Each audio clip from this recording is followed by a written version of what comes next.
He's the cold CEO who hired me as a fake boyfriend. So why does he kiss me like it's real? Hello, everyone. Before we begin today's story, please take a moment to subscribe to the channel and turn on the notification bell so you never miss a new video. It only takes a second, it costs nothing, and it helps us continue creating more dramatic, heartfelt, and emotional stories like this one. Your support means more to us than you know. Also, tell us where you are watching from today by leaving your city or country in the comments below. Thank you so much. Now, let us return to our main character. I need you to trust me for 10 seconds. The coldest man in Manhattan whispered, one heartbeat before he turned my ordinary life into national news. My name is Owen Carter, and until that moment, the most dangerous thing I had done all week was wear borrowed dress shoes that were half a size too small. I was working as a freelance photographer at the Mercer Foundation's annual charity gala, an event filled with crystal chandeliers, black tuxedos, and people who seemed personally offended by appetizers that cost less than $50. I did not belong there. My jacket pinched under my arms, my camera strap kept twisting around my collar, and I had already smiled at the same senator twice because I could not remember whether we had met.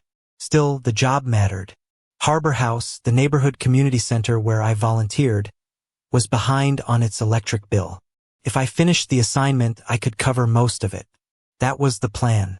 Take photographs, avoid embarrassing myself, save the lights. Then I saw Adrian Mercer. He stood near the center of the ballroom in a perfectly tailored charcoal suit, calm and distant while executives circled him like expensive satellites.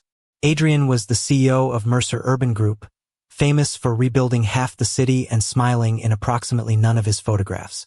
He had silver blue eyes, a controlled voice, and the kind of posture that made everyone else stand straighter. I lifted my camera, but before I could take the shot, a man named Victor Sloan stepped into Adrian's path. Victor was chairman of the board, silver-haired, polished, and wearing the pleasant expression of someone about to ruin another person's evening. Their voices stayed low, but I was close enough to hear fragments. Unstable leadership, public confidence, the upcoming vote. Then Victor said, "You understand buildings, Adrian. People are another matter." Adrian's face did not change, but something in his shoulders tightened. Reporters noticed. They moved closer. Questions started flying about rumors, investors, and whether Adrian's private life proved he was incapable of commitment. I should have walked away. Instead, I stood there holding my camera like a man who had accidentally wandered into a corporate thunderstorm. Adrian looked across the crowd and found me. Not a reporter. Not an executive. Me. He crossed the ballroom with quiet purpose until he was close enough that I caught the clean scent of cedar and winter air. "Mr. Carter," he said, as if we had planned this. "There you are." My brain searched desperately for a useful response and returned nothing. Adrian leaned closer, his voice dropping beneath the noise. "I need your help. May I kiss you?" I stared at him. Behind us, cameras were already turning. His expression remained composed, but his eyes did not. They looked tired, cornered, human. 10 seconds. I whispered, "No more." I nodded. Adrian touched my cheek with careful fingers, giving me one final chance to step back. Then he kissed me. It was gentle, brief, and somehow more honest than the situation had any right to be. When he pulled away, the entire room had gone silent except for the clicking cameras. By sunrise, every major news site in America had published the same photograph beneath the same impossible headline. Adrian Mercer's secret boyfriend revealed. My phone had 147 unread messages. Harbor House had 3 reporters outside, and the cold CEO who had borrowed 10 seconds of my life was calling me personally. Adrian Mercer did not begin the call with an apology. "A car will arrive in 20 minutes, he said, as if private cars routinely appeared outside my apartment after a stranger kissed me in front of half the financial press. I stood in my kitchen wearing one sock, holding a piece of toast I had forgotten to eat. "Good morning to you too." There was a pause. "Good morning, Owen." Somehow, hearing my first name in his controlled voice made the entire situation feel more dangerous. I glanced through the blinds. 2 reporters were already waiting across the street. You turned me into breaking news. I am aware. My landlord asked whether I was moving into a penthouse. Are you? No. Then tell him no. I closed my eyes. Adrian Mercer was either the calmest man alive or an advanced experiment designed to test my patience. 20 minutes later, a black sedan carried me downtown to Mercer Urban Group, a tower of glass and steel that looked like it had never experienced a late payment. Adrian waited in a conference room on the 42nd floor. No assistants. No public relations team. Just him, a silver coffee pot, and a folder placed precisely in front of the empty chair across from him. Sit, he said. That sounded less like an invitation and more like a court order. His expression shifted almost imperceptibly. I suspected that was his version of embarrassment. Please sit.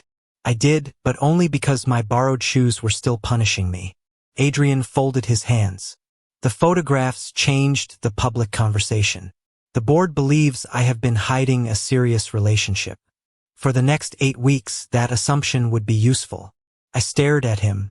You want me to keep pretending? I want to hire you as my boyfriend. The words landed between us with the quiet weight of a grand piano. He slid the folder toward me. The number on the first page made my throat tighten. It was enough to keep Harbor House open for a year. Enough to pay the electric bill, repair the leaking roof, and replace the ancient computers that froze whenever someone tried to print a resume. Adrian watched my face carefully. You researched me. I research anyone involved in a contract. That does not make it less unsettling. I pushed the folder back. I am not a product you can rent. His jaw tightened. I know that. Do you? Because yesterday I was a photographer. And today strangers are debating whether I look expensive enough to date you. For the first time, Adrian looked away. I should not have put you in that position. It was not a polished apology. It was better. I opened the folder again. 8 weeks. Public events only. You do not touch me without asking. You do not control my job, my clothes, or my friends. We do not lie about anything that could hurt real people. And neither of us treats the other like property. Adrian picked up a pen. Agreed. He signed every added condition without hesitation. I should have felt relieved. Instead, a page near the back caught my attention. It listed properties connected to an upcoming redevelopment project. Halfway down, I saw an address I knew better than my own.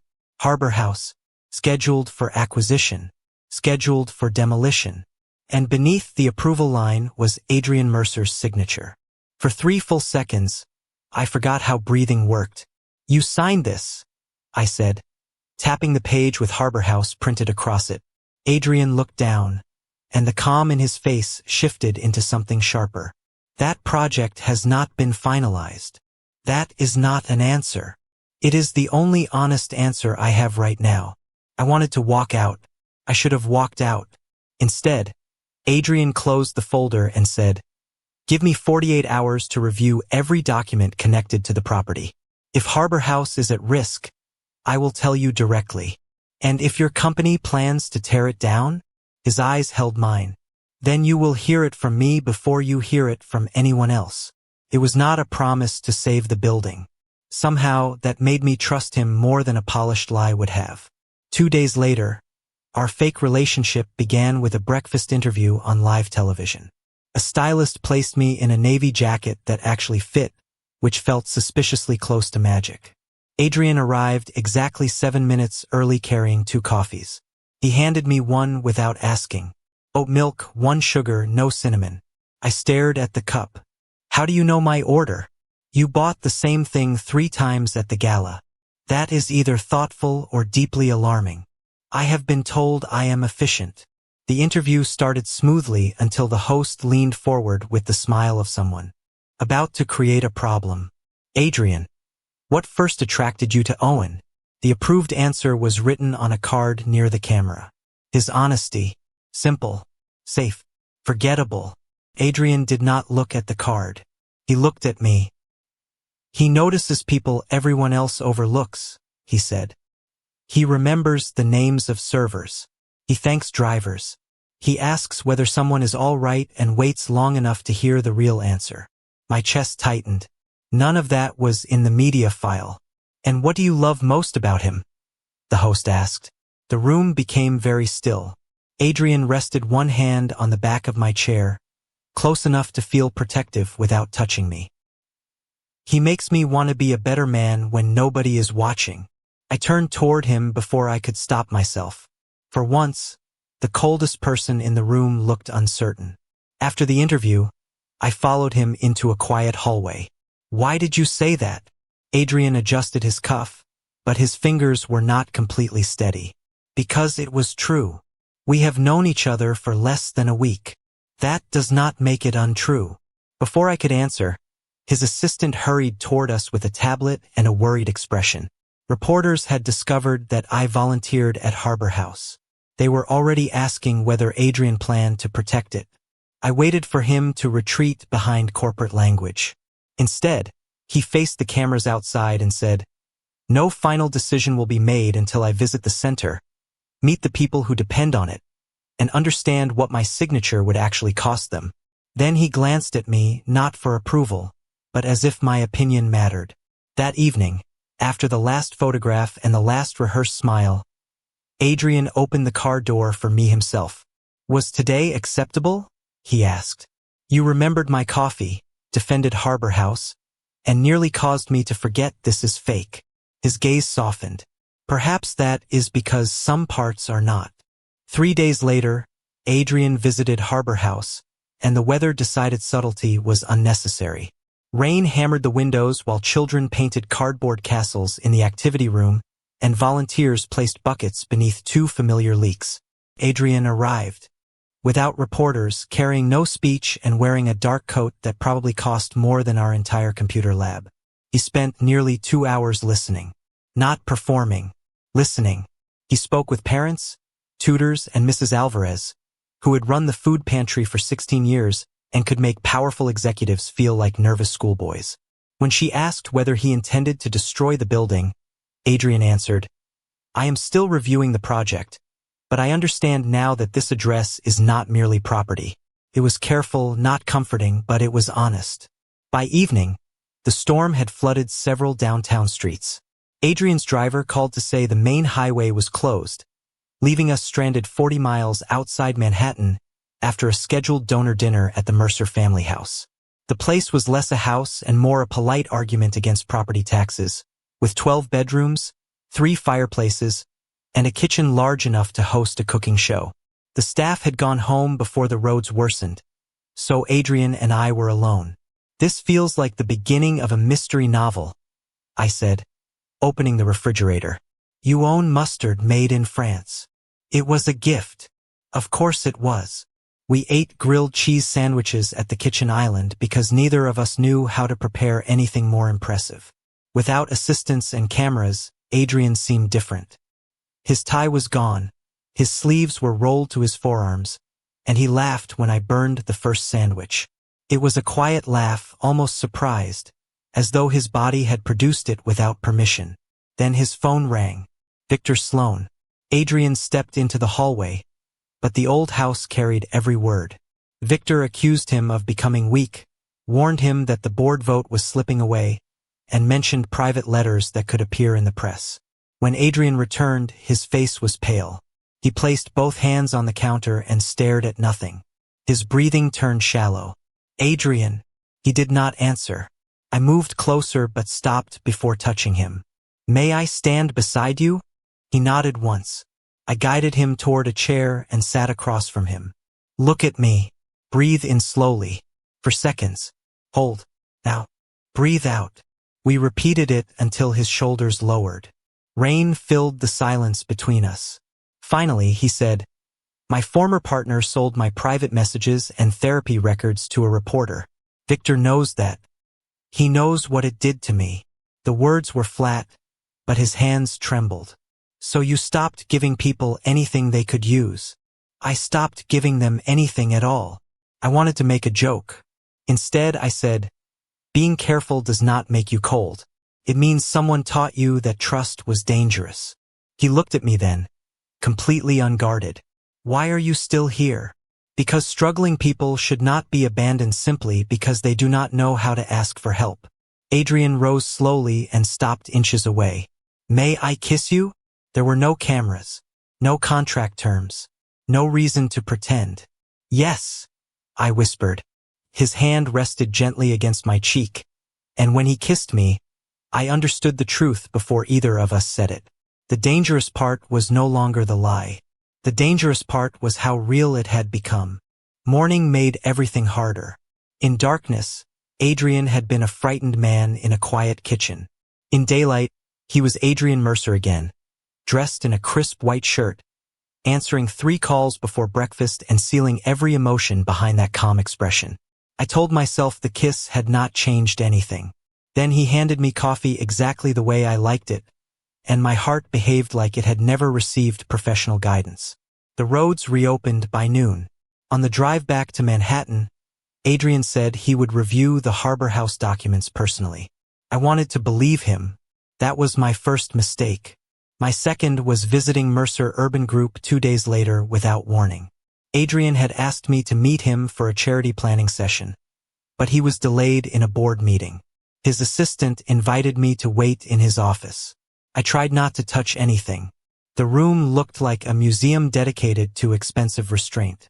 Gray walls, black furniture, no family photographs, no clutter. Then I noticed a folder on the side table marked Riverside Redevelopment, Phase 2.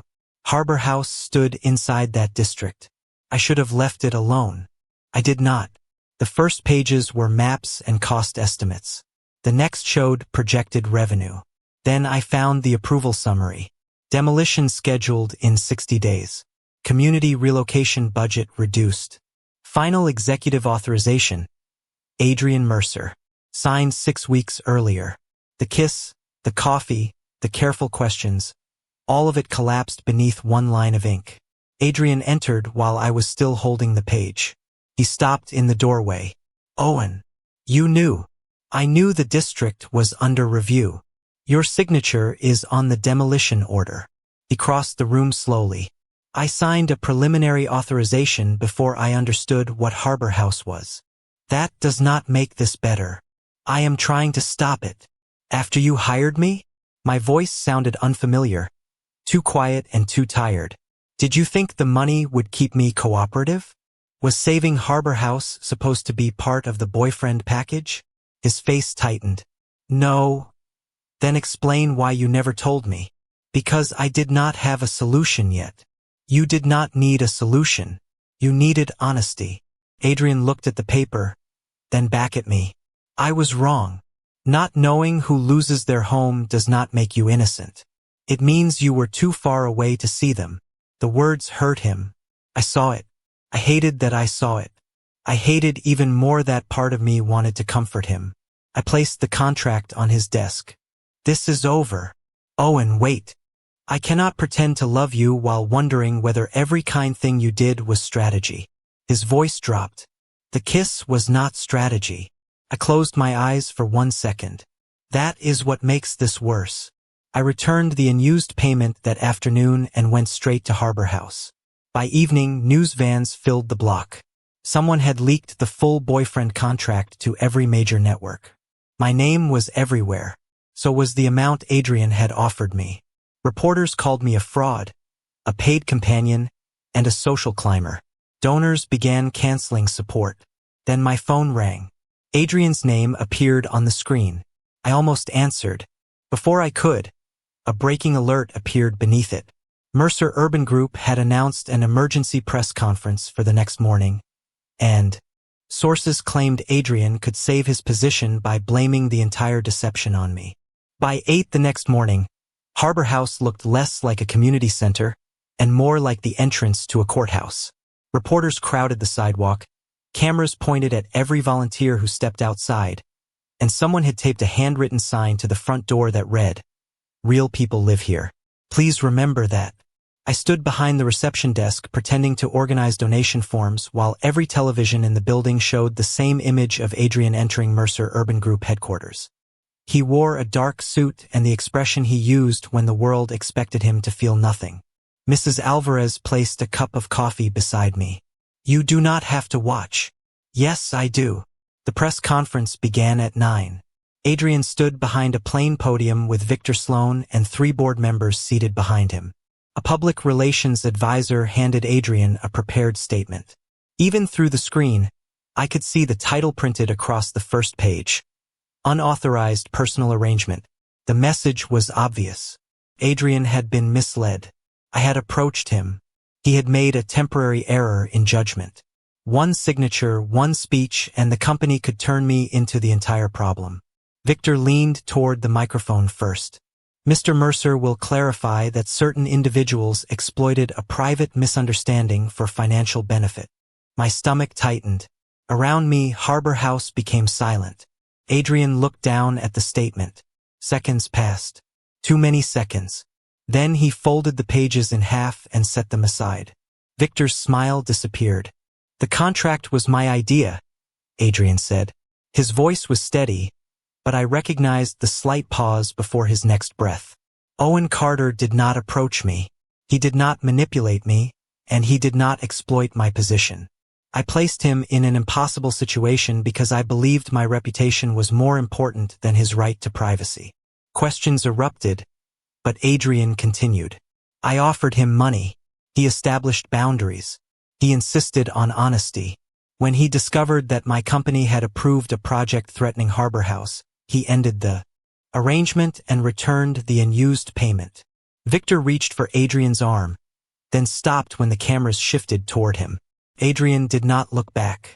I also signed documents connected to that redevelopment without understanding the human cost. That failure belongs to me. Leadership does not mean avoiding blame.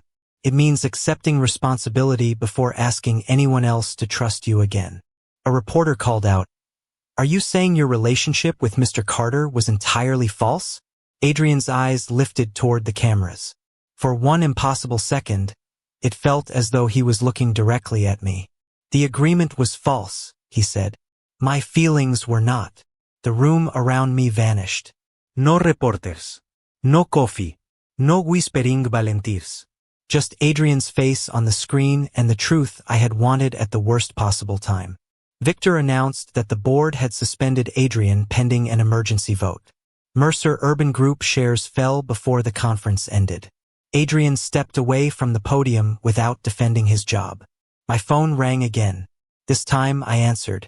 Neither of us spoke at first. Then Adrian said, "I am sorry. Not please forgive me. Not come back." Just the words he owed me. I held the phone tighter. Why did you do that? Because saving myself by destroying you would have proved that Victor was right about me. His voice softened. And because loving someone should make you more honest, not more afraid. I closed my eyes. Outside, the reporters were still waiting. Inside, Harbor House was still in danger. Nothing had been fixed. But for the first time, Adrian Mercer had chosen the truth when lying would have cost him less.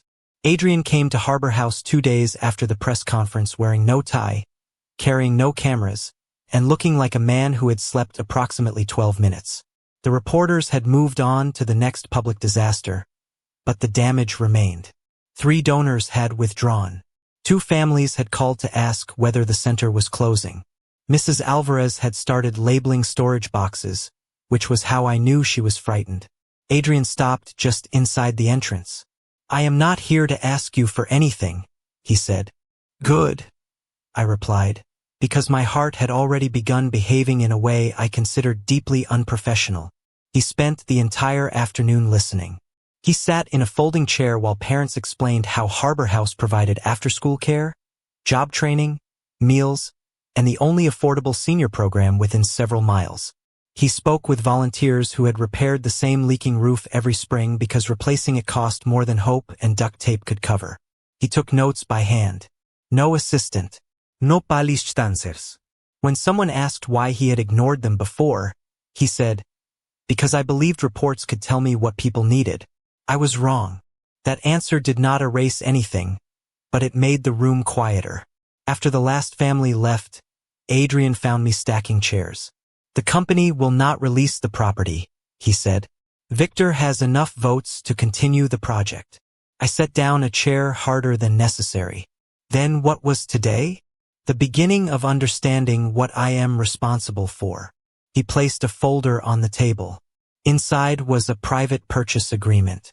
Adrian had sold part of his personal stock and used the money to buy Harbor House and the surrounding property from Mercer Urban Group at the company's full asking price.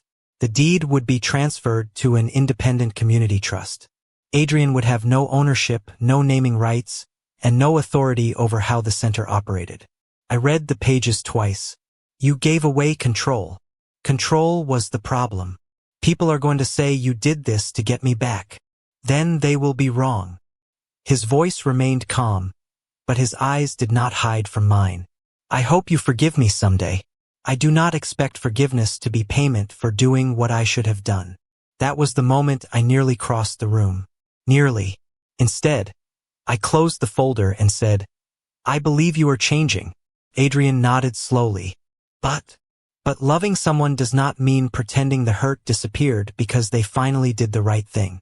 The words seemed to settle between us rather than cut through us. Adrian looked down at his hands. How much time do you need? I do not know. Then I will not pressure you. He reached the door, paused, and turned back.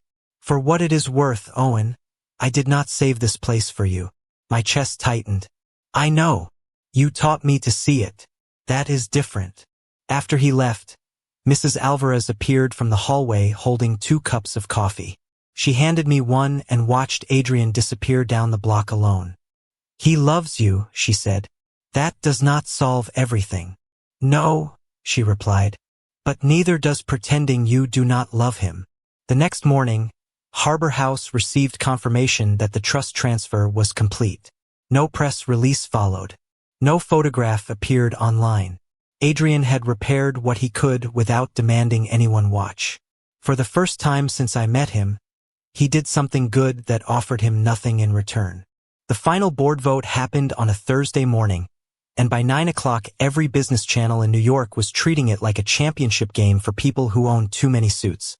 Harbor House had survived, but dozens of families in the surrounding neighborhood were still threatened by the Riverside project.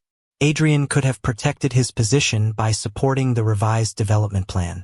Victor had even added affordable units and a new public courtyard, which sounded generous until someone noticed that most current residents still could not afford to stay. Adrian sent me one message before the meeting. I am going to oppose it.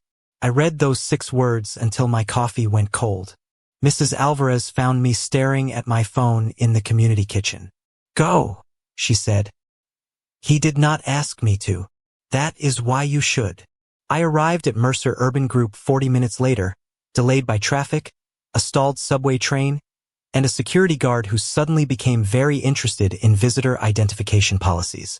By the time the elevator reached the 42nd floor, the vote was over. Employees stood in small, silent groups along the hallway. Some looked worried. Others looked embarrassed to be watching. Then the boardroom doors opened, and Adrian walked out carrying a cardboard box, a framed photograph, 2 books, a coffee mug, and one small plant leaned against each other inside it. The entire life of a powerful chief executive apparently fit into something normally used for office supplies. Victor followed several steps behind him. You made an emotional decision, he said. Adrian stopped but did not turn around. No. I finally made a responsible one. Victor lowered his voice. You sacrificed a company your family spent generations building. A company is not a family simply because it inherits the name. Adrian continued toward the elevators, and then he saw me. His expression changed so slightly that no one else would have noticed. I did. I always did. Owen, I heard you voted against the project. I did. And they removed you. He glanced at the box in his arms. The visual evidence is difficult to dispute. I almost laughed, which felt inappropriate until Adrian's mouth softened at the corner. We stepped into the elevator together. For once, he was not surrounded by assistants, security, or people waiting for instructions. He was simply a man standing beside me with a dying office plant and no job. Do you regret it? I asked. Adrian watched the floor numbers descend. I regret needing this long to understand that power has no value if keeping it requires me to become someone I cannot respect. What will you do now? I have no idea. He said it quietly but not fearfully. That might have been the bravest thing I had ever heard him admit. In the lobby, reporters crowded behind the glass doors. Adrian shifted the box to one arm. You should use the private exit. They will assume we are together again. I looked at him. Are we? Hope flickered across his face, careful and restrained. That decision belongs to you. I reached for his free hand. His fingers closed around mine with a tenderness that made my chest ache. This is not forgiveness for everything, I said. I understand. It is not a public statement. Understood. And it does not mean you are allowed to replace that tragic plant with something equally depressing. Adrian looked into the box. It was neglected by the previous administration. I laughed, and this time he did too. Then we walked through the main doors together, not because the cameras expected us to, but because Adrian had finally stopped choosing the safest exit, and I was ready to take one honest step beside him. 6 months later, Harbor House opened its doors again beneath a bright blue awning that did not leak, sag, or require 3 volunteers and a ladder to survive the rain. The new community trust had renovated the classrooms, replaced the ancient computers, and added a small rooftop garden where children grew tomatoes with the confidence of people who had never paid grocery prices. I had become the center's full-time communications director, which sounded impressive until someone saw me fixing the printer with a plastic spoon. Adrian had also started over. His new consulting firm helped developers work with neighborhoods before drawing plans that changed people's lives. He had a modest office for employees and a coffee machine he still did not understand. He also had a healthy plant, although I was responsible for most of its survival. We had spent those 6 months rebuilding something slower than reputation and more fragile than trust. There were difficult conversations. There were quiet dinners. There were days when I remembered the contract and pulled away, and Adrian did not punish me for needing space. He listened. He apologized without defending himself. He kept showing up without asking whether showing up had earned him anything. That was how I learned love was not one grand sacrifice. It was consistency. It was patience. It was choosing honesty on ordinary Tuesdays when no one was watching. The reopening ceremony drew families, volunteers, local officials, and enough reporters to make me briefly consider hiding behind the new recycling bins. Adrian stood near the back instead of beside the podium.